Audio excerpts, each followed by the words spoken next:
Bom, pessoal, bom dia a todos. Sejam bem-vindos e obrigado pela participação. Bom, hoje, como vocês viram no anúncio, é o último, né, a última palestra do TQCBR do ano. A gente encerra agora e volta só ano que vem, em março, Antônio, é isso? O plano é que seja por volta de março mesmo. Ok, então em março a gente vai retornar. Então, a gente vai fechar hoje, né, com a apresentação do professor Manuel Messias Ferreira Júnior. Bom, o professor Manuel, ele é professor da Universidade Federal do Maranhão. Ele fez a graduação e o mestrado na Unicamp e o doutorado no CBPF, né, sob orientação do professor Elael. Ele fez o pós-doutorado também no CBPF e ele é professor da UFMA desde 96, correto? Sim. Ele foi membro da SBF, né, do conselho da SBF. Da CPC. CPC. Mas a SBF também, você foi Não, do conselho não. a organização do Sim. evento, né? Isso. Sim. Bom, o professor Manuel tem um extenso trabalho na pós-graduação da UFMA, né? Basicamente um dos fundadores da pós lá e que toca aquilo lá para frente. E hoje ele lidera o grupo lá, né, de ação de Lorentz, uma das referências mundiais, né, no assunto.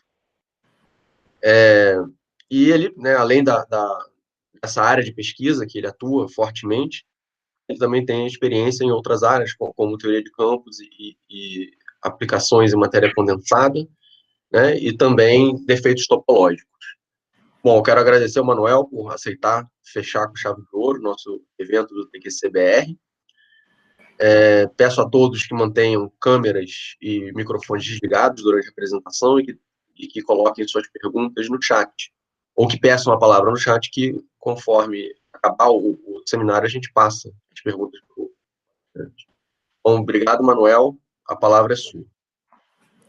Bom, obrigado, Rodrigo. Queria iniciar agradecendo a oportunidade de falar no TQCBR, que é uma belíssima iniciativa do Rodrigo, do grupo aí da UF, né, e dos campistas do Rio de Janeiro, congregando outras pessoas de São Paulo também, e que, na verdade, hoje em dia pertence ao país todo, né, pela maneira democrática e agregadora que foi colocada. Então, parabéns novamente aos idealizadores da iniciativa, e sinto-me bastante honrado pelo convite de estar representando o grupo aqui do Maranhão nesse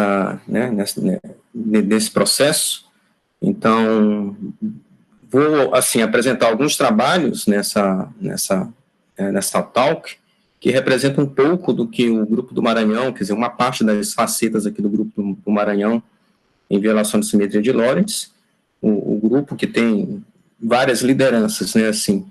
Então, digamos, nós trabalhamos em conjunto e construímos vários desses resultados também que vão ser apresentados aqui, em conjuntos, incluindo também os nossos estudantes. Então, agradeço a apresentação do Rodrigo, a gentilíssima apresentação, né?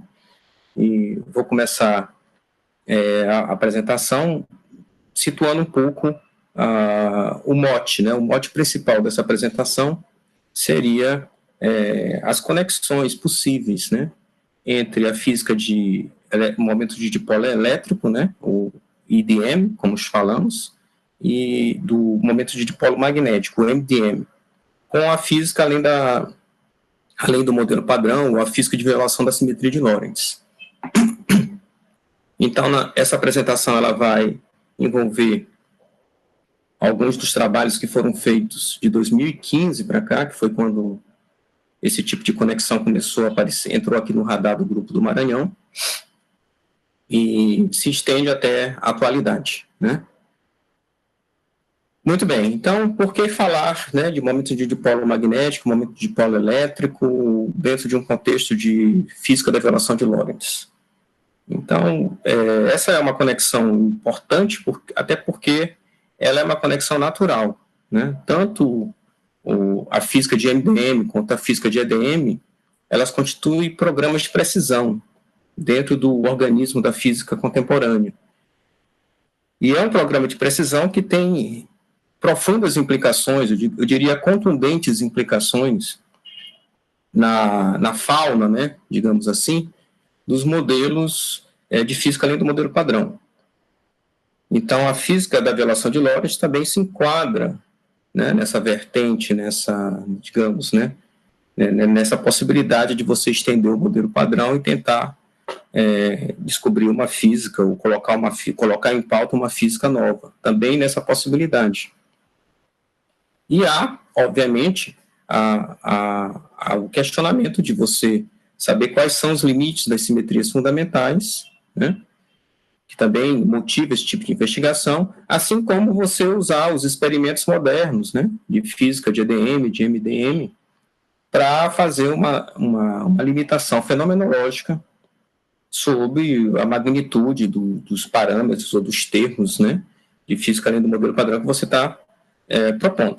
Então, é nesse sentido que a gente motiva a nossa apresentação. Bom, a física além do modelo, a física da violação de Lorentz, ela foi proposta dentro de uma estrutura, digamos assim, organizada, né, estruturada, com termos que são embutidos em todos os setores do modelo padrão, o Corley de Koselleck, aí no final dos anos 90, né, e a gente sabe que existe uma motivação teórica para isso, que vem da física de altíssimas energias, que sofre uma quebra espontânea de simetria, e você gera aí termos, né, de campos de fundo, né, que seriam representados por essas setas aqui, esses vetores, que determinam direções privilegiadas no espaço. E do acoplamento desses campos, né, ou desses vetores, ou desses backgrounds fixos com os campos da tua teoria, com os campos físicos da tua teoria ou da tua física, você tem repercussão sobre as grandezas físicas e sobre as previsões teóricas. Então, isso aqui são as ilustrações que a gente pegou lá do grupo de Indiana, que é o grupo líder, né, desse tipo de física que propôs esse modelo, etc. Então, o modelo padrão estendido ele tem um setor de gauge, que é bastante conhecido, não vou me alongar exatamente sobre as propriedades desse termo aqui CPT ímpar ou desse termo CPT par. Em cada um deles tem uma multiplicidade aí de contribuições na literatura, né? Vários grupos brasileiros, né, tiveram um papel importante na investigação das propriedades desses termos, o grupo da Paraíba, o grupo de São Paulo, o grupo do Rio de Janeiro. Então, tem muita literatura, né, para ser citada. Então, infelizmente, a gente não vai poder citar propriamente com a riqueza os trabalhos dos colegas que nós gostaríamos, por uma questão de tempo. Mas, em cada um desses termos tem colaboração de grupos brasileiros. Esse aqui é o setor fermiônico, né? Seria uma lagrangiana estendida, a lá Dirac, onde esse gama maiúsculo tem o gama de Dirac mais, né, contribuições de tensores fixos, né, que seriam os backgrounds, e aqui também eu teria uma massa estendida, né, e também sobre o setor fermiônico, você tem um monte de publicações. Bom, então não é exatamente sobre o modelo padrão estendido que eu vou focar nessa apresentação, mas eu vou focar, a minha apresentação ela tem mais relação com o modelo padrão estendido não mínimo, digamos assim. E é interessante destacar que essa questão dos acoplamentos não mínimos com violação de Lorentz, elas nasceram aqui no Brasil, né, digamos assim, de uma maneira mais clara, elas foram propostas lá no grupo aqui no Brasil, no grupo do CBPF, onde você propõe uma extensão da derivada covariante na equação de Dirac, e isso gera um monte de repercussões na física. Tá? Então, esse trabalho é de 2005, do Belic e Lael, né? E sobre isso foram feitas correções sobre o átomo de hidrogênio, depois foram feitas correções sobre fases topológicas, né? O grupo lá de Minas Gerais fez correções radioativas, né, em 2012, o grupo da Paraíba em cima desse mesmo modelo, fez também correções, né, radioativas. O grupo da USP, né, fez correções sobre o espalhamento Babinha, né, e por volta de 2012, 2013, nós também propusemos uma espécie de acoplamento CPT ímpar, né, porque esse primeiro acoplamento aqui ele é CPT par. Esse primeiro acoplamento aqui ele é CPT ímpar, né, CPT odd. E por volta de 2012 nós propomos um acoplamento CPT par, não mínimo, também dimensão 5, né, esse aqui é um acoplamento de dimensão 5, esse operador aqui, né, esse barrado, isso aqui é dimensão 5, na equação de Dirac. E nós também estudamos as consequências que isso teria na época. Bom, por volta de 2009, o grupo lá de Indiana, o Kostelek e o Mills, eles propuseram uma extensão desses acoplamentos não mínimos.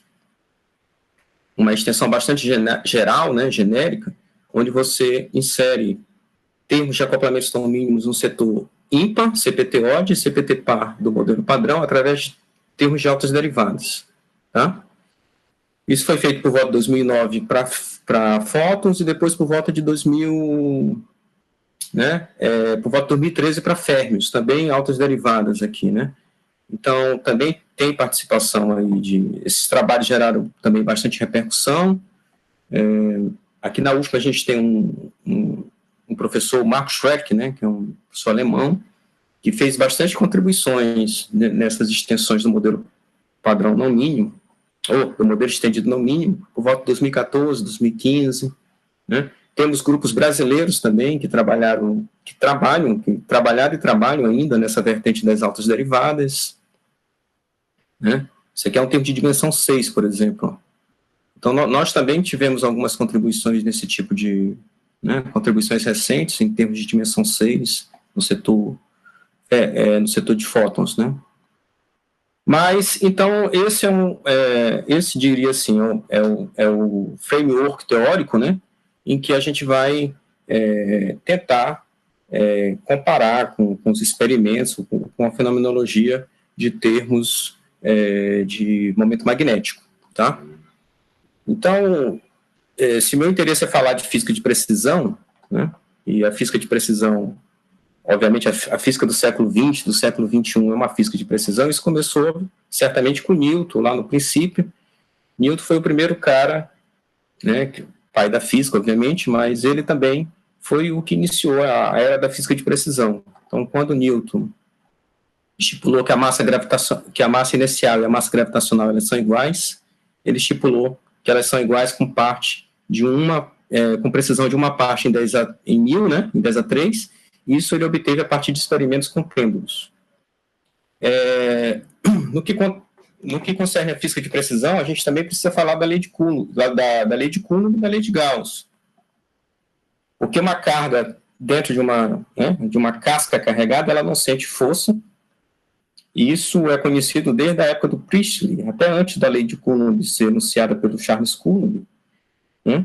E por volta, o Cavendish foi o primeiro cara que trabalhou com essas coisas, mas ele não publicou os resultados dele, mas o Cavendish já estabelecia, por volta de 1773, que a precisão da lei de Coulomb era uma lei do inverso do quadrado da distância com uma precisão de 2 partes em 100. O Maxwell foi o cara que deu o grande salto adiante nessa história. Ele usou todas as ideias do Cavendish para propor experimentos novos e conseguiu melhorar a precisão desse delta aqui para 5 partes em 100 mil. E o século XX, né, sendo o século da eletrônica e dos experimentos finos em física, conseguiu colocar esse delta com uma magnitude menor que uma parte ou 2 partes em 10 elevado a 16. Né? Então, é uma história belíssima, essa história da precisão da lei de Coulomb. Então, dentro desse contexto, é que a gente motiva, né? A gente pode propor o estudo dos momentos de polos magnéticos e elétricos também com uma física de precisão. Isso aqui é muito conhecido, a interação magnética do momento de dipolo, né? Em curso de física moderna, estrutura da matéria. Isso aqui é o G-factor, o fator giromagnético. Esse é o spin, né? E isso aqui é o magnetão de Bohr. Então, o momento de dipolo magnético ele pode ser escrito em função do spin e do G-factor, né?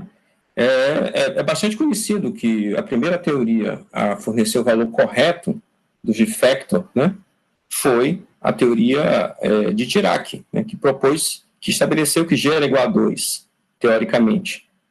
Mas a teoria de Dirac, ela colocava G igual a 2 somente para partículas elementares. O pessoal sabia que para partículas compostas, o G era bastante diferente de 2. Então, com o passar do tempo, as pessoas começaram a investigar a possibilidade desse G desviar de 2, inclusive para partículas elementares. Então, esse pequeno desvio do fator G igual a 2, que é o fator de Dirac puro, é chamado anomalia do momento magnético. Né? E essa anomalia ela foi calculada pela primeira vez ela foi estudada por volta de 1947, onde foram aparecer experimentos que mostravam que havia um desvio na interação magnética. O Bright, né, associou esse desvio com uma anomalia com o desvio do G, né, e o cara que primeiro calculou esses efeitos, teoricamente, foi o Schwinger, através de correções radiativas de vértices da eletrodinâmica quântica. Esses efeitos, né, esse desvio está relacionado com a constante de estrutura fina, e essa conexão com a estrutura fina é muito importante nos experimentos atuais, né, e por volta de 1948, né, no mesmo ano que Schwinger calculou, apareceram os primeiros experimentos mostrando que os cálculos do Schwinger estavam na direção correta. Bom, de 1948 para cá, muita água passou, e hoje em dia a gente sabe, né, que a gente conhece o valor desse desvio com uma precisão de mais de, por volta de 2,8 em 10 elevado a menos 13. Né? Então, se tem um erro aqui no valor do fator giromagnético anômalo, esse erro está por aqui assim, certo? Na 13ª casa, depois da vírgula. Então, há uma série extensa de trabalhos na literatura, eu estou citando alguns, né, mas possivelmente há trabalhos até mais recentes, melhorando essas medidas, mas a ordem de magnitude aqui da imprecisão continua mais ou menos por aqui na 13ª. Há também trabalhos teóricos relevantes, né, que calcularam a constante de estrutura fina através de cálculos de loops, né, e isso repercute no momento magnético, né, nessa anomalia do momento magnético. Isso aqui é um trabalho de engenharia, de cálculos de Feynman, com milhares de diagramas de Feynman. Então, isso é feito em grandes colaborações internacionais, né. Tem aqui esse trabalho aqui, um cálculo de 10 loops, que estabelece aqui um valor teórico para o momento magnético anômalo, e vocês podem ver, né, a gente pode ver que existe uma concordância do valor teórico com o valor experimental até a 12ª casa. Então, esse é o caso de maior concordância entre a teoria e o experimento que tem na história da ciência, pelo menos que eu conheço. Né? É impressionante a precisão da concordância. Muito bem, e o que isso repercute na nossa física, né, na nossa física teórica? Bom, repercute de várias maneiras distintas, porque qualquer física, além do modelo padrão, que mexa aqui no valor desse valor, né, qualquer física teórica que mexa aqui nesse umzinho aqui, por exemplo, ele vai ser restrito por esse valor desses experimentos. Né? Então, há uma janela teórica experimental que é muito fina, né? Que é muito pequena. Então, modelos teóricos que repercutem em cima do momento magnético anômalo do elétron estão bastante restritos por esses experimentos. Tá? Então, eu vou passar algumas ideias principais que eu preciso comunicar, mas eu não vou comentar exatamente tudo que estão nos slides por uma questão de respeito ao tempo. Tudo bem? Então, por exemplo, se eu tenho uma teoria, além do modelo padrão, que gera uma repercussão magnética do tipo spin campo magnético, né? Essa teoria ela vai me gerar um termo de Hamiltoniano com essa cara aqui, ó, sigma.b, tá? E esse beta aqui, que vem dessa teoria, que envolve constantes da teoria, né, do modelo teórico que está sendo considerado, ele vai ser restrito por esse erro aqui do fator anômalo do momento magnético. Porque se ele implicar um erro maior do que isso aqui, ele está indo contra o experimento. Então, é dessa maneira que a gente consegue estabelecer a ponte fenomenológica entre teoria e experimento, né? Bom, e o que eu posso falar sobre o momento de dipolo elétrico? Até agora eu falei sobre o momento de dipolo magnético. O dipolo momento elétrico, ele pode ser expresso de uma maneira muito similar ao momento magnético, né? Porque ele também é escrito como um vetor que é proporcional ao spin. E a interação elétrica, ela é muito similar à interação magnética, trocando aqui, né, o campo magnético pelo campo elétrico e o Mi pelo D, que é o momento de dipolo elétrico. Mas existem diferenças fundamentais, porque essa quantidade aqui, ela é ímpar sobre paridade e é ímpar sobre inversão temporal. Então, aqui está a assinatura de uma teoria que pode gerar EDM, né? Ela é ímpar sobre paridade e ímpar sobre inversão temporal. A maior parte dos modelos, né, por exemplo, a nossa física convencional do modelo padrão, geralmente são teorias CPT pares, né? Então, quando nós estamos no contexto de uma teoria CPT par, esse C aqui é par. Tá? Então, esse C par com dois ímpares gera um CPT par. Isso só vai mudar quando eu estiver trabalhando no contexto de CPT ímpares. Teorias CPT ímpares, que é exatamente o que acontece no contexto de teorias de relação de Lorentz. Muito bem. Então, eu poderia dizer para vocês que o primeiro momento de dipolo elétrico, né, ele foi medido no contexto do nêutron, o experimento de Oak-Ridge, por volta de 1957, e detectou que o EDM do nêutron tinha que ser menor que 5 vezes 10 elevado a 20, a menos 20 por centímetro. Hoje, isso aqui já foi melhorado para menor que 10 elevado a menos 26 por centímetro. Tá? Então, como é que esses experimentos são feitos? São experimentos muito finos, vocês estão vendo a magnitude disso aqui, né? Então, são câmeras onde você coloca as partículas, que a princípio tem EDM, e essas partículas elas vão sofrer precessão em campos elétricos e magnéticos alinhados, tá? E essas frequências de precessão são muito bem medidas, né? E em um determinado momento, eles revertem o campo magnético, certo? Eles revertem o campo elétrico, desculpa. Né? Então, quando eles revertem o campo elétrico e mantêm o campo magnético, você tem a frequência de precessão de Lamour, ela é alterada.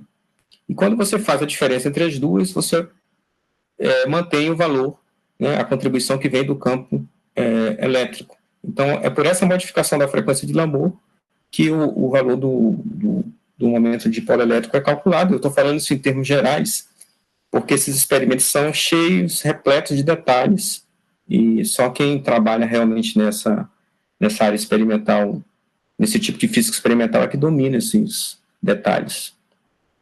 Então, por volta de 2014, experimentos conseguiram mostrar que o EDM do elétron é menor que uma parte em 10 a menos 29, isso foi melhorado em 2018 para 1,1, 10 elevado a menos 29 por centímetro. Tá? Então, percebam também que esse tipo de experimento, ele nos dá uma magnitude da dimensão do elétron. Né? Se o elétron tem dimensão, tem que ser menor do que 10 elevado a menos 29 centímetros. Porque, caso contrário, eu não teria como impor uma densidade de carga anisotrópica, né? Se o elétron tivesse estrutura, eu teria que impor essa densidade de carga anisotrópica numa estrutura menor do que essa. Bom, dentro do modelo padrão, o EDM, ele é gerado, né, o EDM do elétron, né, no modelo padrão normal, ele tem a magnitude de 10 elevado a menos 38 por centímetro. Isso aqui é muito pequeno, né? E é tão pequeno assim porque todas as contribuições de um loop, 2 loops, 3 loops se anulam. Milagrosamente, digamos assim, né?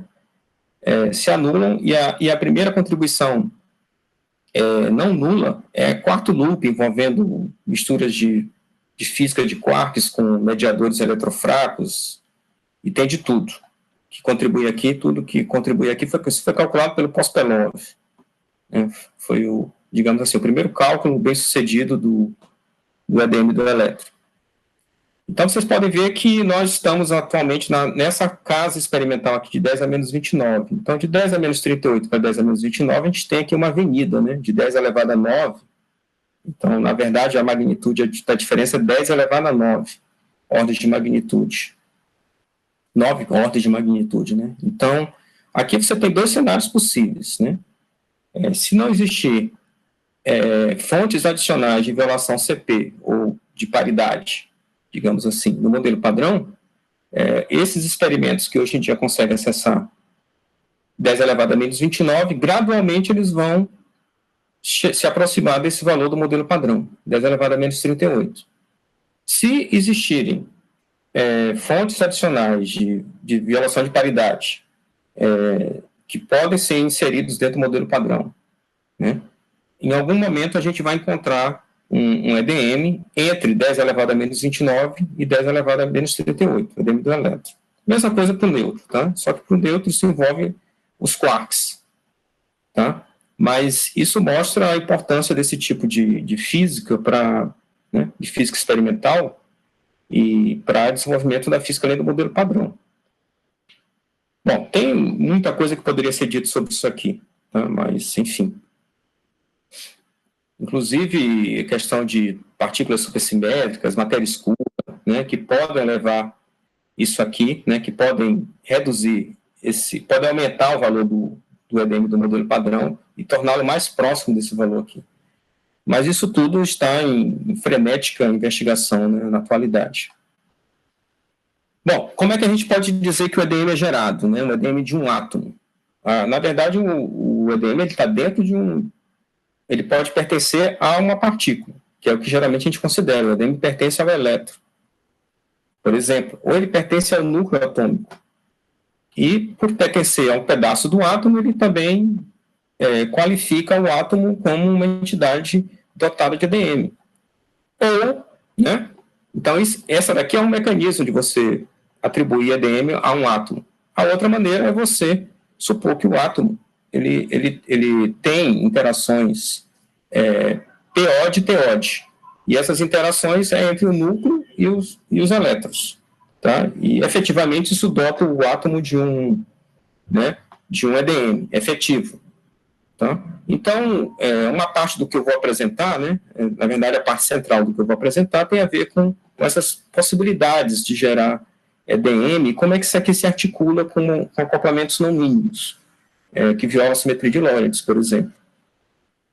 Então, existe um teorema importante, que é o teorema de Schiff, que foi estabelecido por volta de 1963, e esse teorema fala que nós não podemos detectar efeitos de EDM, tá, em primeira ordem, em átomos, tá, em átomos que não tenham correções relativísticas, porque é como se acontecesse uma blindagem eletrostática. Então, quando você aplica um campo elétrico sobre um átomo, a nuvem eletrônica se reorganiza, né, para responder digamos assim, aquela perturbação elétrica, e acaba blindando os elétrons do campo elétrico externo que foi aplicado. Então, o elétron não sente campo elétrico algum, como é que eu vou medir a interação dele com o campo elétrico que é zero? Então, essa é uma questão de grande relevância na física de EDM, né, é considerado como chamado de momento de Schiff. E lembre-se também o seguinte, que você não pode simplesmente aplicar, se você quer medir EDM, você não pode simplesmente aplicar um campo elétrico sobre um elétron livre, porque o elétron vai fugir, ele vai ser acelerado pelo campo elétrico, e você não vai mais vê-lo. Então, a situação não é tão simples, né? Então, por isso que o pessoal prefere fazer experimentos com átomos, porque, obviamente, os elétrons estão presos no átomo. Então, existem maneiras de você evadir, né, ou contornar o teorema de Schiff. Uma delas é supondo que o núcleo ele pode ser não pontual, se supondo uma dimensão por núcleo, e isso tem a ver certamente com a interação dos teus elétrons, do teu átomo, com o EDM nuclear, né, porque o núcleo do átomo tem spin. Se ele tem spin, ele tem EDM. Então, dessa interação do EDM do núcleo com os elétrons da periferia do átomo, você pode, né, medir uma energia de interação que reflita o EDM atômico. Mas aí tem o problema da blindagem, né, desse EDM nuclear, que também tem a ver com o teorema de Schiff. Então, isso é uma área muito rica aí da física atômica, da física nuclear também, da teoria de campos, né? Uma área riquíssima, que eu considero muito interessante, pena que eu não tenha ainda a oportunidade de me aprofundar como eu gostaria nessas coisas. A outra possibilidade que você tem de evadir o teorema de Schiffer é supondo que os elétrons são relativísticos, né? Porque o teorema de Schiffer ele envolve uma hipótese de interações eletrostáticas. Mas, na verdade, os elétrons estão em movimento, e muitos deles são relativísticos. Então, quando você considera essas correções, o teorema de Schiffer também é evadido. Então, o que nós fizemos nos últimos anos foram algumas propostas simplórias, digamos assim, né, mais elementares, de a gente conectar uma física de acoplamentos não mínimos com mecanismos de evasão do teorema de Schiffer, com possibilidades de evasão do teorema de Schiffer que permitem, em princípio, a mensurabilidade da interação de momentos de dipolo elétrico envolvida. Tá? Então, quem já estudou um pouco disso sabe que essa interação elétrica, né, relativisticamente, eu preciso trocar o D, né, o spin, né, o D que está associado com o spin, eu troco pelo spin de Dirac, que é um operador matricial. Então, quando você vai para o contexto das teorias de Dirac, essa interaçãozinha aqui, você vai tratar como sigma.e. E o que acontece é o seguinte, quando você calcula o valor esperado dessa quantidade, né, dentro de um Hamiltoniano de Dirac, esse campo elétrico está associado com um potencial elétrico, né, que o gradiente dele me dá o campo elétrico. Tá? Então, quando você calcula essa quantidade esperada, né, trocando esse campo elétrico por esse gradiente, né, e fazendo todo esse maquinário aqui, usando esse Hamiltoniano de Dirac, você vê que não tem contribuição em primeira ordem. Né? O valor esperado dessa quantidade sobre os psis eletrônicos, né, é zero. Então, se você não tem correção no espectro relativístico, você não tem detecção de ADM, porque você não pode detectar alguma coisa que não está mudando o espectro. Tá? Então, é mais ou menos assim que a gente pode explicar, de uma maneira mais simplificada, o teorema de Schiffer para o contexto de elétrons.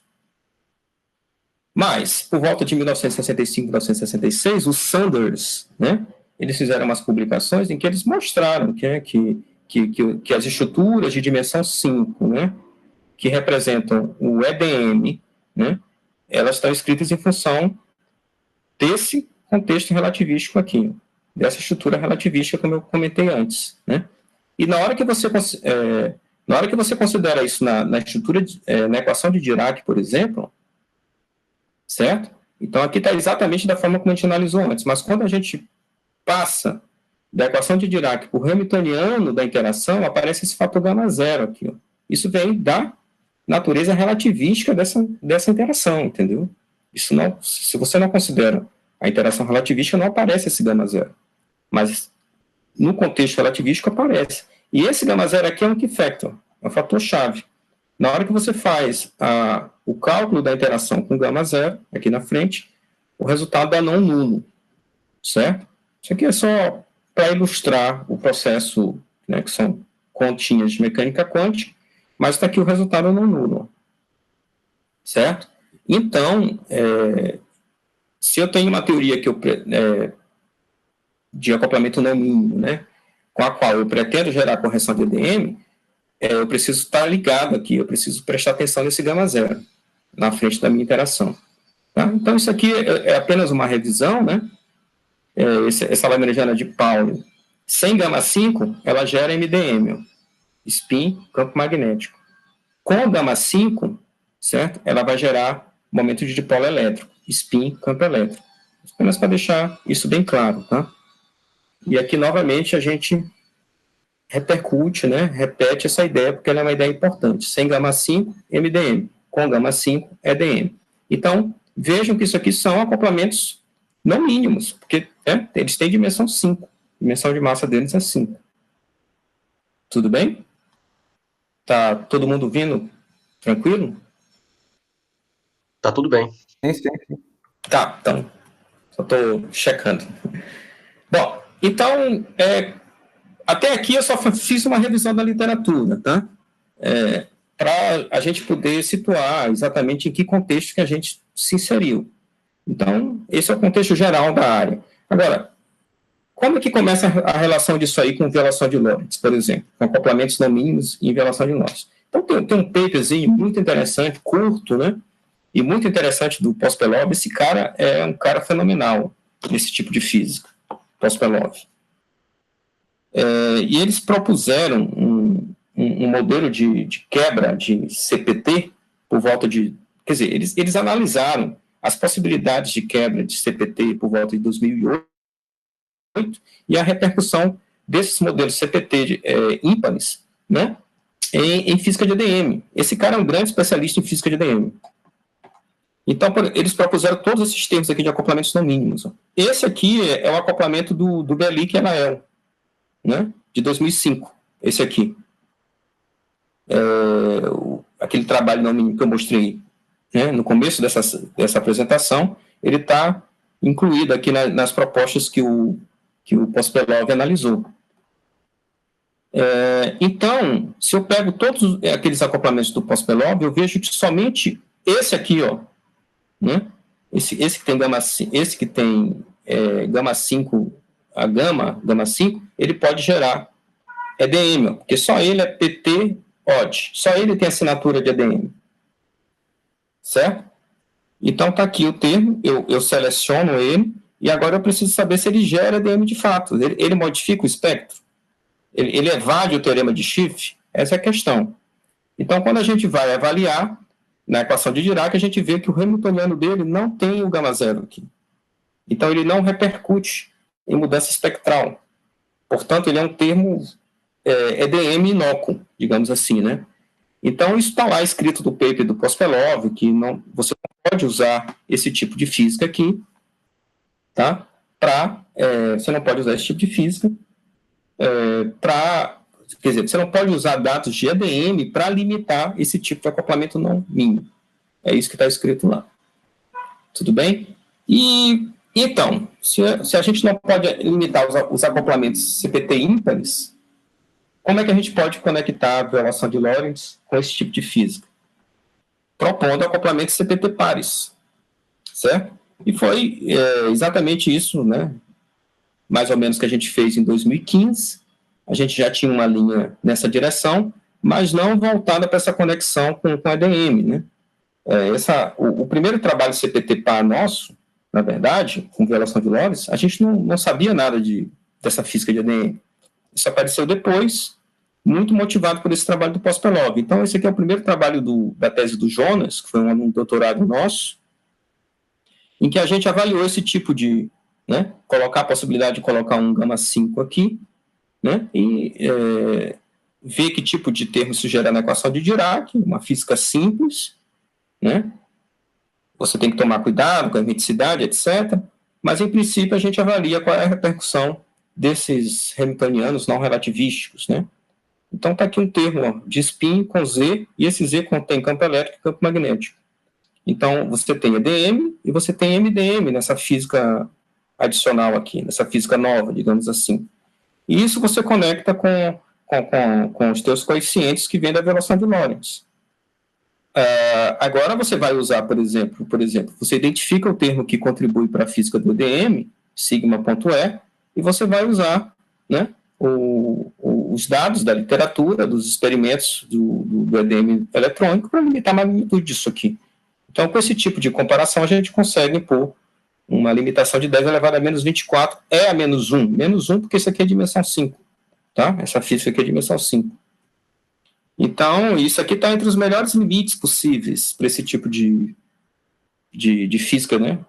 Então, digamos assim, damos concretude a um programa de física de precisão.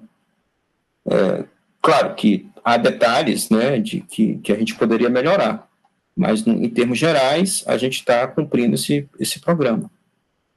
Pelo menos na ordem de magnitude aqui. E a mesma coisa a gente pode fazer com a física de MDM, né? Por exemplo, eu posso avaliar qual é a repercussão desses meus termos, né, que vem da minha lagrangiana ou do meu hamiltoniano, e posso compará-los aqui, né? Olha aqui, esse termo é um termo que vem da minha teoria não mínima, e vou comparar com os experimentos aqui, ó. onde o erro, né, no MDM está nessa casa de 10 elevado a menos 13. Então, também eu consigo boas limitações aqui na faixa de 10 elevado a menos 20 eV EV a menos 1. Então, vejam que o MDM ele não é tão eficaz quanto o EDM para limitar, né? Mas isso aqui já é muito bom, né? Então, isso aqui é uma espécie de tabela do nosso modelo, os bounds, os upper bounds que nós conseguimos, nessa casa de 10 elevado a menos 24, 10 elevado a menos 20. Isso aqui foi o primeiro trabalho, na verdade, né? Se vocês perceberem aqui, ó, tem os coeficientes com lambda. Isso aqui, lambda A, significa que tem gama 5 nessa teoria aqui.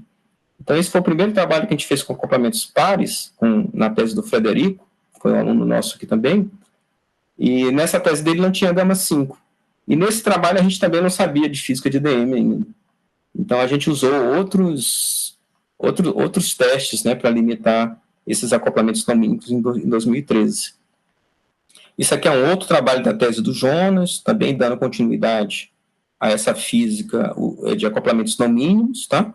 Mas a ideia é a mesma, então eu vou passar muito rapidamente aqui, né, mostrando quais são os termos de EDM que surgem nessa teoria. Ó, assinatura perfeita de EDM, olha só, tudo CPT-PA, ó. E a gente compara com os experimentos e tem bounds por volta de 10 elevado a menos 16 GeV, né? Aqui, lembra que aqui tem um 10 elevado a menos 9 aqui. Embaixo, então, isso aqui dá 10 elevado a menos 25, 10 elevado a menos 24, EV. E por volta de... eu acho que tem um clique aqui que eu preciso desligar no computador, mas aí eu vou ter que sair da apresentação. Eu sigo em frente ou eu desligo? Para ficar... Vocês estão vendo um clique? Não, Não. Então é não. só eu. Não tem problema, então tudo bem. Chegou uma mensagem no chat, né, de uma pergunta, mas acho que o Rodrigo tinha deixado. Eu não estou conseguindo ver o chat, porque eu estou em tela cheia. Você quer que faça a pergunta agora, já que deu uma pausa? Eu acho melhor depois, né? Tá, então depois... Pode ser? Depois? Sim, claro. Sim. Muito bem. Então, assim, por exemplo, o grupo lá de Indiana, eles também são muito conectados com esse negócio de acoplamento não mínimo, né? Agora, sempre numa vertente mais generalista, né? E eles fizeram uns trabalhos também muito gerais, estudando acoplamentos não mínimos de dimensão 5, que são esses aqui, que envolvem vários nossos aqui, ó. E eles conseguiram limitar esses acoplamentos de dimensão 5 usando penny traps, que são armadilhas, né, onde as partículas ficam em frequência ciclotron. E vejam que os baldes não são tão bons, ó, quanto o EDM, né? Os baldes que a gente consegue com EDM, eles são por volta de 5 ordens de magnitude melhores, tá? E nesse trabalho eles estudaram dimensão 6 também, ó. Bom, até agora eu consegui falar de uma maneira de evadir o teorema de Schiff. A gente também trabalhou uma outra maneira, que eu não vou me estender sobre ela, porque ela envolve um contexto mais de física, mais para quem trabalha com física nuclear, né?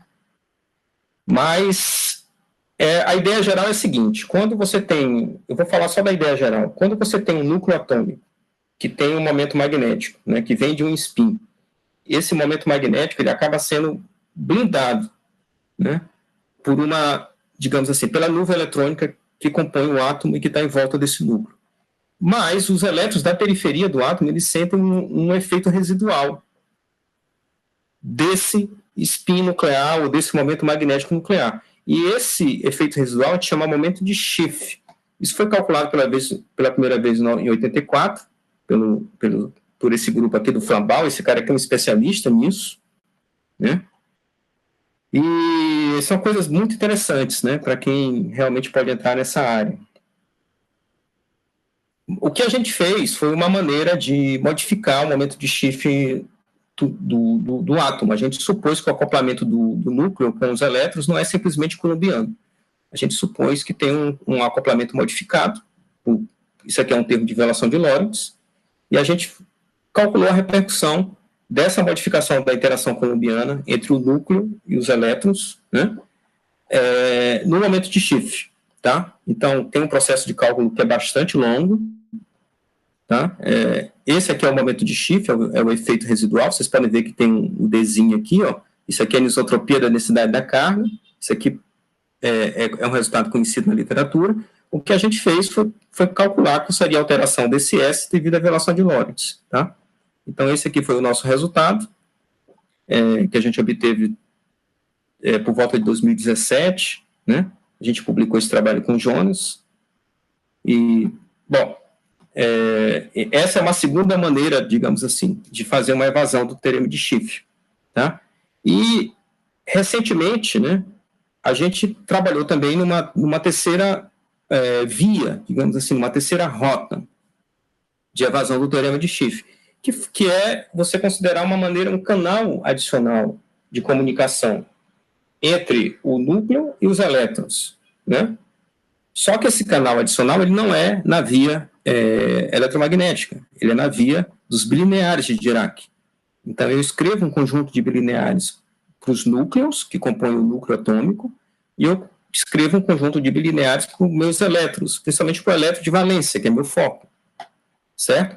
Então, isso aqui, obviamente, não foi inventado por nós, isso aqui tem uma vasta literatura, né? Talvez não seja tão, digamos assim, né, tão comum para a comunidade de campistas, mas é uma física super interessante, né? E que está ao alcance, está ao nosso alcance, né? Porque são bilineares de Dirac. Então, você tem todas essas possibilidades aqui, ó, de escalares, pseudoescalares, você conectar um vetor, né, de Dirac com vetor axial, e tensor, né, tensor-tensor, ou tensor, pseudotensor por causa do γ5. Então, isso aí são coisas que estão na literatura.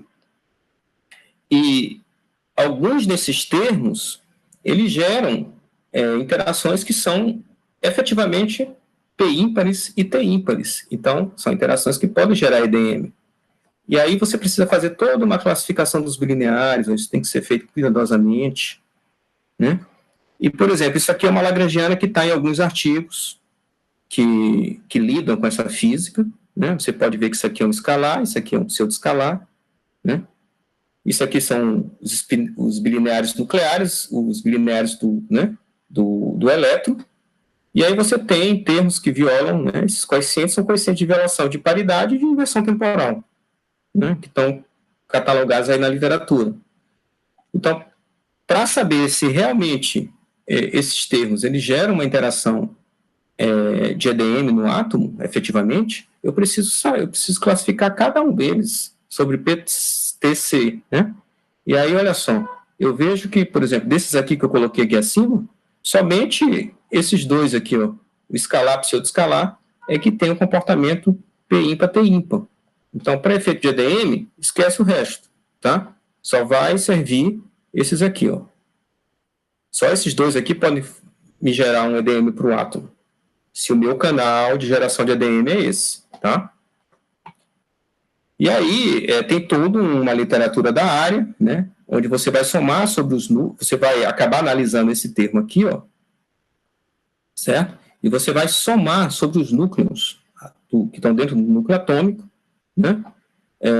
Você vai fazer você vai ter que analisar a predominância de magnitude. Por exemplo, cada um desses espinores aqui tem uma componente forte e fraca. Você está interessado nos termos que são dominantes, no forte e forte, certo? Então, essa densidade nuclear aqui, ó, por exemplo, de núcleos, isso aqui eu posso associar com M de R, seria o módulo quadrado desses espinores, dessa quantidade aqui, né? O módulo quadrado dessa quantidade. Isso aqui estaria associado com a densidade de núcleos no átomo, no núcleo atômico, tá? E quando eu faço a soma sobre os núcleos, aparece o azão, que é o número atômico. Olha só. Entendeu? E nem sempre todos esses termos vão ser relevantes, porque, por exemplo, se eu coloco um γ5 aqui, ó, eu acabo misturando as componentes fortes com as fracas, e aí esse termo ele fica pequeno perto desse aqui, que é dominante. Entendeu? Esse aqui é dominante perto desse. Então, quando eu seleciono os meus termos que geram EDM, eu ainda vou ter que selecionar o que é dominante. E em cima desse cara aqui que é feita a análise, tá bom? Então, isso aí é tudo na literatura. A gente, né, estudou um pouco da literatura, viu como funcionava, e a partir daqui a gente tem o hamiltoniano, a interação, Tá? E essa interação é que tem que saber qual é o efeito dessa interação sobre os estados eletrônicos. Esses aqui são os estados eletrônicos do elétron lá da periferia. Né? Aí você vai ter que saber quais são essas funções de onda desses elétrons, né? E como é que ela responde com o campo elétrico, que é o campo elétrico que você aplica. Tá? E aí tem toda uma teoria que você vai colocar essa interação desse elétron com potencial aqui, né? Você vai fazer uma perturbação de primeira ordem, né? Isso aqui é a posição, né, com campo elétrico, né? E esses estados aqui eles têm que ser paridade opostas, né, para poder isso aqui já dar um resultado não nulo. E, na verdade, esses estados eles satisfazem uma equação que a gente chama de equação de Steinheimer, que foi descoberta lá pelos anos 60, 70 também. E você tem soluções em termos de espinores esféricos de Dirac, e é um maquinário relativamente complicado isso aqui, viu? Mas a gente não altera essas coisas, né? Os nossos termos de violação de Lorentz, eles não alteram essas soluções, porque a gente não está supondo violação de Lorentz dentro da essência do setor fermiônico. A gente está supondo, quer dizer, a gente vai supor violação de Lorentz somente na conexão entre os espinores, entre os bilineares, tá? Eu já acabei adiantando um pouco do que eu ia falar, né? Mas a gente calcula a correção da energia, isso tudo é literatura. Isso aqui é uma correção de energia, que vem, né, da correção de primeira ordem da energia, tá? Isso aqui é o campo elétrico que foi aplicado, isso aqui é uma quantidade que faz o papel do equivalente de EDM. Né? Por que equivalente de EDM? Porque, olha, a energia do momento de polo elétrico, ela é proporcional, ela é igual ao EDM, né, o momento de polo elétrico, vezes o campo elétrico. Então, de repente, eu consegui aqui uma energia, né, vezes um campo elétrico, multiplicado por uma quantidade. Então, essa quantidade que está do lado do campo elétrico que faz o papel do meu EDM. Certo? Então, é uma maneira efetiva de você gerar um EDM atômico. E é essa quantidade aqui que tem que ser calculada com as funções de ondas aqui eletrônicas. A gente chama de EDM equivalente. Tá? Então, isso aqui é um resultado que tem na literatura. Essas funções G e F aqui, se vocês observarem, elas estão dentro dos teus espinores aqui, esféricos, as soluções espinoriais. Então, o valor dessa integral ela é conhecida na literatura para essas soluções, tá? E com ela a gente consegue esse valor aqui de EDM equivalente. Esse Nzinho aqui é a densidade nuclear, né? Só para deixar claro, o N que aparece aqui. Esse R3 está associado com a densidade nuclear. E se a gente busca relacionar, articular, né, esse valor que vem dessa integral, né, esse GF é a constante de Fermi, viu, pessoal? Esse CS é o coeficiente da violação de inversão temporal ou de paridade, como eu já falei. Então, se você busca articular esse resultado teórico com o resultado experimental, com a limitação experimental, você chega na conclusão que esse teu coeficiente de violação de inversão temporal ou de paridade é na casa de 10 elevado a menos 10. Tá? Isso aqui foi um update, né, de um resultado que era conhecido na literatura.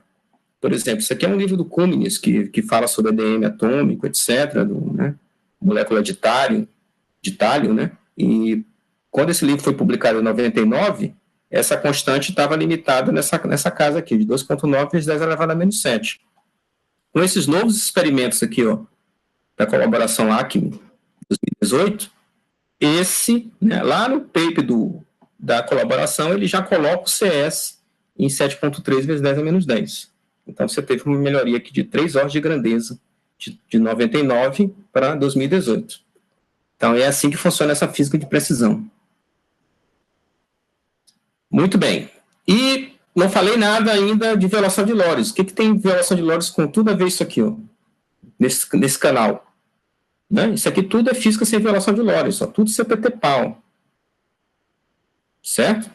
Então, onde que entra a violação de Lorentz? Né? Meu tempo está acabando, mas eu vou tentar falar rapidamente na ideia, mas, na verdade, as ideias principais eu já falei. Porque a gente vai fazer a mesma coisa. O que a gente vai fazer? A gente vai proporcionar canais de interação entre o núcleo e o elétron da periferia através de bilineares que sejam de dimensão 6. Só que agora, como a gente tem campos de fundo, a riqueza da teoria é maior. Eu tenho uma multiplicidade de possibilidades que não apareciam antes. Então, por exemplo, isso aqui é um campo de fundo que viola Lorentz, esse XX é a natureza dessa interação, né? E aqui são os bilineares. Então, antes eu tinha poucas opções, agora eu tenho muito mais opções, porque eu posso, olha só, essa opção aqui antes não existia, ó, certo? Agora esse Mi aqui pode estar conectado, ele pode estar acoplado com o meu background. Essas duas opções aqui não existiam, isso aqui é só um exemplo, né? Mas, infelizmente, a gente perdeu um pouco o time e o grupo de Indiana novamente se adiantou. A gente estava trabalhando nessa mesma coisa no começo de 2019 e o grupo de Indiana colocou um trabalho na rede, eles publicaram esse PRD aqui com todos os acoplamentos de dimensão 6 que você consegue gerar, né? Estendendo esses aqui que são conhecidos na literatura, ó. Quando você coloca a violação de Lorentz, você tem muito mais canais de interação. E são todos esses aqui. Tá? E eles estudaram, tá aqui, outros acoplamentos também que são possíveis, né? Mas o que nos interessa agora são de dimensão 6, porque são bilineares, né? E estão bem aqui. Então, a gente consegue separar esses bilineares envolvendo o campo de fundo de dimensão 1, de dimensão 2, ó, 2 índices, dimensão 3 e 4. É claro que os de dimensão com índice pares, né, são CPT pares, esses aqui são CPT ímpares.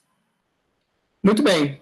Então, eles estudaram até termos de acoplamento de dimensão 8, ó, e conseguiram limitar esses termos de acoplamento de dimensão 8 usando um espalhamento de fóton-fóton que não se realiza no modelo padrão usual. Tá bom? Mas eles não conseguiram limitar os termos de dimensão 6, e foi aí que nós entramos. Porque, na verdade, era o que a gente estava tentando fazer na época que eles botaram isso na rede. Então, esse aqui é o último trabalho da tese do Jonas, eu esqueci de marcar o nome dele aqui, que faz exatamente isso, né? Nós estudamos as possibilidades, né, de interação núcleo-elétrons via violação de Lorentz. Então, é uma multiplicidade, nós estudamos todos aqueles que podem gerar EDM, né? E nós tivemos também que estudar os que não são suprimidos, ó. Não suprimido, esse aqui, e tem os que são suprimidos. Então, nós coletamos os que se geram EDM que não são suprimidos em termos de componentes fracas. Então, tem esses termos, né? Por exemplo, né? Que envolve tensores de rank 1, né? Agora, vejam que a particularidade é que esses termos agora, né? Como eles têm um índice só, eles são CPT ímpares. Então, essa teoria aqui, ela gera EDM, mas ela é CPT even, né? Olha só, porque ela viola C e P ao mesmo tempo. Tá? Isso é uma particularidade das teorias CPT ímpares. Então, nós fizemos esse estudo, ó, é isso que está comentado aqui, ó. Gera EDM, mas é CPT par, tá? E nós fizemos esse estudo seguindo o ferramental que tem na literatura. Eu não vou comentar todos os detalhes, mas é só dizer que a gente estudou também os termos que são de rank 2, né? Nós estudamos os termos que envolvem tensores de fundo de rank 3 e que envolvem tensores de rank 4. E aí nós selecionamos os termos que são mais relevantes para o nosso propósito, tá? Escrevemos, por exemplo, a lagrangiana para o termo que tem rank 1, tá? E escrevemos, montamos os termos. Nós, por exemplo, aqui o único real vai ser esse termo aqui, ó. Porque esse I aqui, ele vai cancelar exatamente esse I que vem da integral.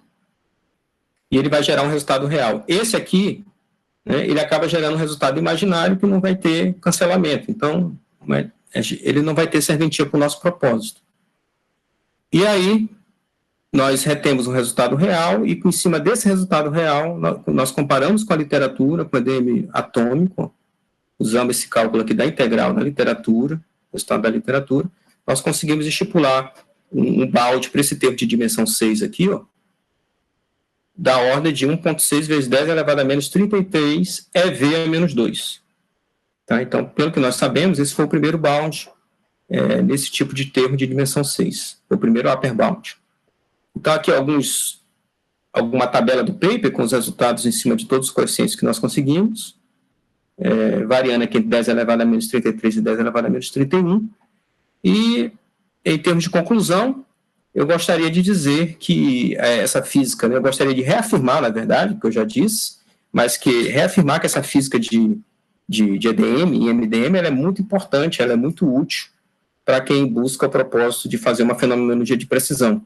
Né? Ela estipula, eu diria, né, os baldes que vêm dessa física, os limites superiores que vêm dessa física de EDM estão entre os melhores que a gente pode conseguir na física contemporânea sobre a física além do modelo padrão. Tá? A gente tem outras linhas em estudo, né, inclusive a gente precisa, particularmente estamos interessados em física de anapolos e algumas conexões com matéria escura agora, mas tudo muito inicial ainda. Tá? Isso aqui é um outro mundo muito interessante que a gente apenas agora começamos a ver. Esse aqui é o Grupo do Maranhão, né, que é uma espécie de construção imaterial que a gente tem se dedicado a colocar para frente aqui no estado do Maranhão, nos últimos 15 anos, que a nossa pós-graduação começou em 2005. Tá? Então, parte desses desenvolvimentos aqui tem a importantíssima colaboração do professor Casano, que é líder aqui do nosso grupo, né? E sem o apoio dessas pessoas, esses trabalhos, né, do Aldalto, do Edilberto, do Benito, do Marcos Schreck, que é outro, né, membro importante do nosso grupo, do Rodolfo, e dos professores que são mais novos, né, que chegaram, que estão em outras unidades da nossa universidade, sem o apoio desses caras e dos alunos, que são importantíssimos, que estão, né, nessa jornada junto com a gente, eu não teria, certamente, oportunidade de estar mostrando um conteúdo similar a esse para vocês, tá? Então, gostaria muito de agradecer a audiência do TQCBR e dizer que me sinto feliz em estar aqui mostrando uma parte do que é feito pelo nosso grupo aqui no Maranhão, tá? Muito obrigado. Muito obrigado, Manuel. Excelente apresentação. Bom, convido a todos para ligarem os microfones e fazermos um agradecimento.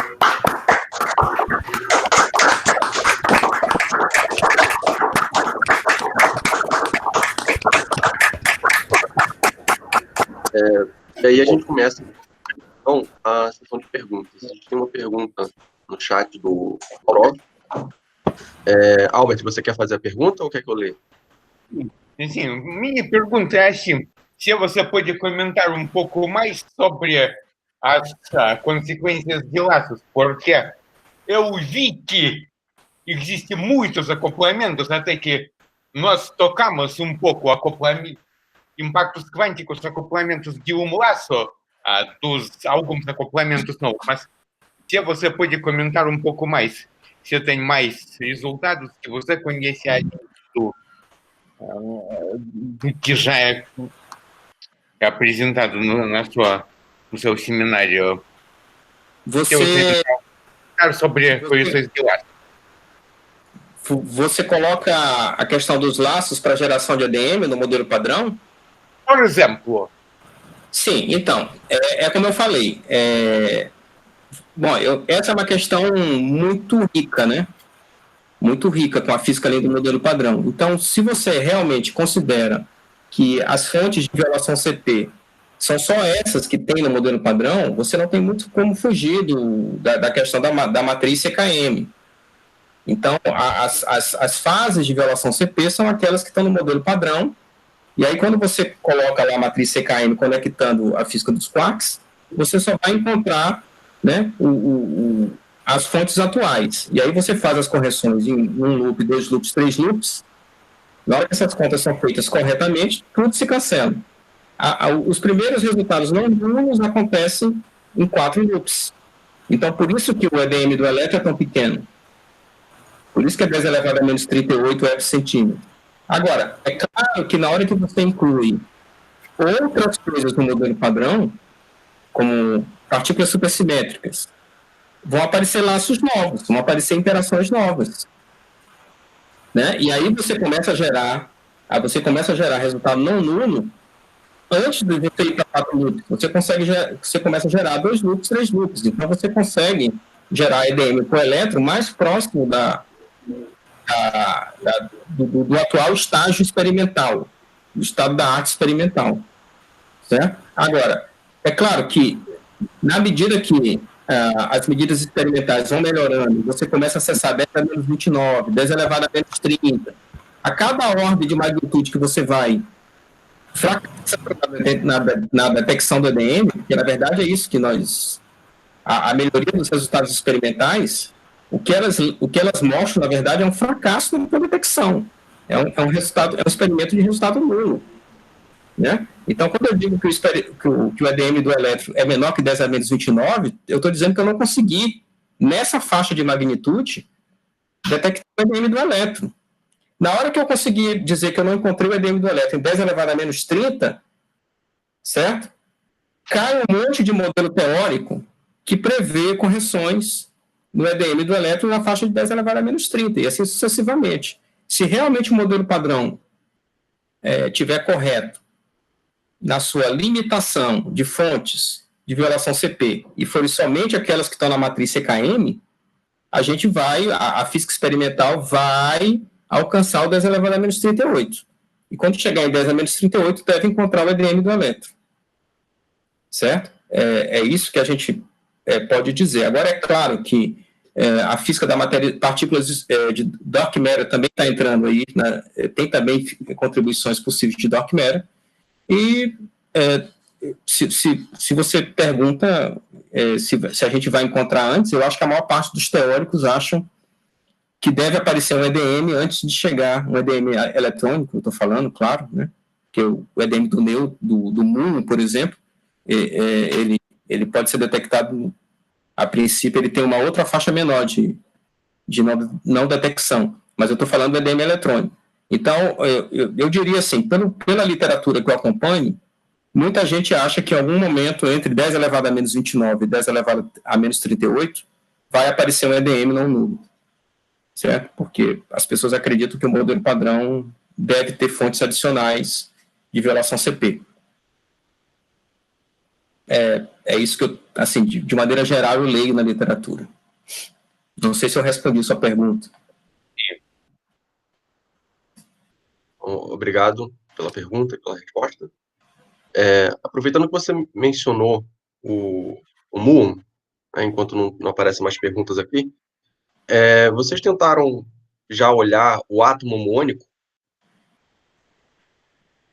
Porque parece que a QED não consegue explicar totalmente, né, o átomo muônico. De repente, a violação de Lorentz pode dizer alguma coisa? Não, eu não olhei, assim, eu não fiz nenhum trabalho com átomo muônico. Acho que o Casana fez um trabalho com átomo piônico, mas veja, porque cada um dessas possibilidades, tu tem que ver qual é a conexão, né? Por exemplo, se a tua conexão for via EDM, você tem que analisar o átomo dentro do aspecto do EDM daquele átomo, né? Se for a questão das energias de ligação, ou o tempo, ou a abertura da linha espectral, que tem a ver com o tempo de decaimento, entendeu? Então, cada uma dessas grandezas fenomenológicas, digamos assim, ela está conectada com um aspecto teórico um pouco diferente. Então, assim, quando você vai tentar fazer conexões fenomenológicas teóricas, você tem que estar sempre, obviamente, né, com uma atenção bastante grande antes de você começar a jornada, em qual é a tua conexão. Porque senão você pode fazer um monte de contas que depois você não vai saber conectar, entendeu? Uhum. Tem uma espécie aí de você fazer uma pré-avaliação se vale realmente você tentar aplicar um ferramental de conexão sem ter uma clareza, entendeu? Você sempre precisa saber conectar, saber que se o teu objetivo é fazer uma conexão de física além do modelo padrão com experimento, você tem que ter a janela da conexão bem clara. Uhum, claro. Entendeu? Ok. O Roberto Maluf tem uma pergunta. Sim, por favor. Bom dia, não, boa tarde já, boa tarde a todos aí, parabéns pela iniciativa e por mais seminário aí, agradecer o Manel aí pelo belo seminário dele aí. Manel, eu lendo um tempo atrás alguns artigos sobre EDM, né, e acho que até motivado por você mesmo ter comentado comigo alguns meses atrás. Aí eu me lembro que alguns artigos comentavam que o EDM poderia ser muito grande em leptons pesados, né? Aí uma física além do modelo padrão no setor de neutrinos, né? Neutrinos pesados, poderia incluir valores de EDM já a um loop, né? Quer dizer, não necessariamente você teria que ficar fixado só no EDM eletrônico por causa do cancelamento dos loops, né? É só em quinta ordem que aparecer a EDM eletrônica, mas parece que no neutrino, já um loop, você consegue calcular o EDM, ele tem um EDM não nulo. Então, tem alguma notícia aí, alguma informação a mais que possa clarificar essa questão aí do EDM para o neutrino, né? Porque ele é uma partícula que não tem carga e ele se acopla não minimamente, seria um candidato mais, assim, digamos, interessante para você estudar o EDM dele, né? Sim, você falou corretamente, né? Eu pontuei minha apresentação muito da questão do EDM eletrônico, né? Do elétron, porque, digamos assim, né, as coisas giram um pouco em torno dessa dicotomia aí de 9 ordens de grandeza que tem entre o modelo padrão, teoria experimental do elétron. Mas cada partícula tem o seu EDM, e faltou eu falar um pouco sobre isso.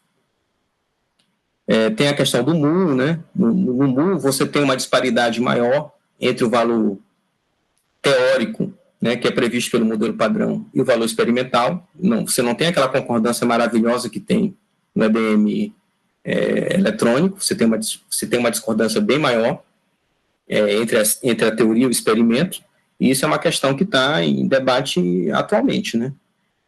No que tange, por exemplo, aos outros leptons, é como você falou mesmo, a geração de EDM para os leptons é proporcional à massa. Então, quando você vai estudar EDM no contexto eletrofraco, geralmente as pessoas olham o lepton mais pesado, né? Certo? Porque aí Exatamente, os leptons pesados, né? E aí o EDM dele, ele tem uma chance maior, né, de se manifestar, é o que acontece com o lepton tal. Então, se você pegar os modelos de física eletrofraca, que tem a ver, que buscam estudar EDM para leptons, eles vão estar, na maior parte das vezes, eles estão falando do lepton tal. Para neutrinos é mais complicado ainda, porque tem um monte de correções radioativas, né, que envolve EDM de neutrino, mas também tem experimento para EDM de neutrino. Tem um ferramental teórico de neutrino que eu não conheço ainda, que envolve né, algumas coisas que eu ainda não consegui estudar, mas é uma ótima frente de estudo aí para quem quer fazer conexão com físicas diversas, né? É uma das coisas que estaria no meu radar, eu diria. Mas eu não tenho tanto assim para te falar, porque realmente ainda não entrei nessa vertente. É porque no contexto de física, além do modelo padrão, né, eles têm essa ideia de neutrinos pesados aí, para explicar a oscilação de neutrinos e tudo. Aí talvez, que eu acho que não precisa de violação de Lorentz aí, né, para poder gerar esse EDM do neutrino pesado aí. Era uma coisa que eu tinha interesse de estudar depois também um pouquinho no futuro. Não necessariamente você tem que pôr violação de Lorentz, você tem outros mecanismos, né, que Beleza, podem... Obrigado pela resposta. É medido. Obrigado. Bom, se alguém tiver mais alguma pergunta, pode ligar o microfone. Eu tenho mais uma pergunta, enquanto não aparece nada. Naqueles bilineares que você mostrou, né? Aí você acoplou os bilineares nucleares com dielétrons. Aqueles termos surgem em alguns modelos, assim, surgem de maneira efetiva, por cálculos explícitos, ou eles são colocados fenomenologicamente nessas... Pelo que eu entendi, pelas fontes de literatura que eu consultei, pelos livros e artigos que eu consultei, eles são propostos, digamos assim, eles são colocados de maneira ad hoc na lagrangiana, né? Eu não cheguei a ver se eles são gerados radioativamente em outras estruturas, mas geralmente o pessoal que pelo que eu percebi na área, os caras, eles estão, tipo, fazendo a prospecção. Como é que eu gero EDM para um átomo? Então, eles vão propondo maneiras, né? E quando eles encontram uma forma de conseguir, de mostrar que aquele caminho é rentável, digamos assim, é oportuno, aí depois tem alguns estudos mais aprofundados em cima da vertente, entendeu? Da rota. Entendi. Mas pelo que eu sei, pelo menos nas fontes que eu consultei, foi sempre ad hoc. Bota lá e vê as consequências. Beleza, obrigado. Bom, eu não vejo mais nenhuma pergunta. Então, eu gostaria de finalizar, né, agradecendo ao Manuel, mais uma vez, pelo excelente seminário de encerramento do PPC-BR 2020. Quero agradecer também a todos os participantes que estiveram ativamente, né, desde o início, né, contribuindo aqui para a audiência. E desejo, então, a todos boas festas, dentro do possível, né, e um excelente 2021 para todo mundo. Então, por favor, vamos fazer mais um agradecimento ao Manuel.